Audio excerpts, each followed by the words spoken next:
what are the results at Intel Capital? I think many of you know some of these statistics. Over the last 25 years, we've invested in 1,400 companies. We've put $11 billion to work.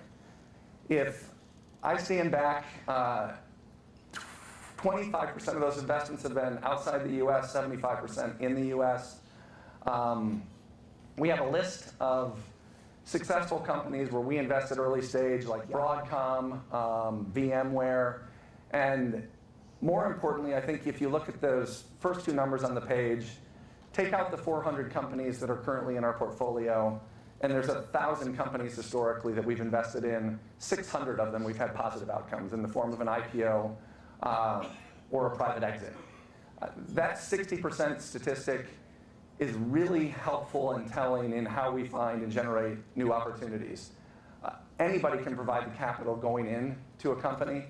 I think it takes a lot of effort and dedication to help those entrepreneurs find successful exits. And we in this room as corporate venturing people are best equipped, particularly relative to a traditional VC, to bring that value to fruition in all of our investments. And I'm going to talk a little bit more about how we do that at Intel and how we can all do that together in a couple minutes. If I look at 2015 as a snapshot, I'm very, very fortunate to have an organization where my corporate parent is committed to giving us $300 to $500 million a year. And in 2015, we put the full $500 million to work. I think we heard a little bit about valuations, but I and we invest agnostically to the cycle. I believe that if we're creating value by the power that Intel can bring to bear in our investments, it doesn't matter as much what the going in price is. It's the going out success on the exit and the value we've created through time. And I'll talk more about that as well. Where's our money going? About half of our investments in 2015 were new investments, representing 40% of the capital we spent. Half the investments were follow-ons, representing about 60% of the capital.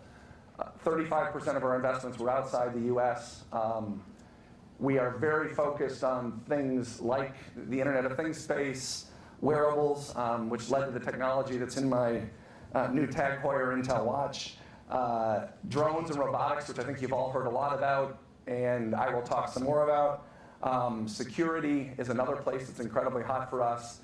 So we're putting our money to work. We're committed to continue to invest in the $300 to $500 million a year range, and we're committed to invest across all stages in the venture capital cycles. So from early angel stage all the way to Series C and D rounds.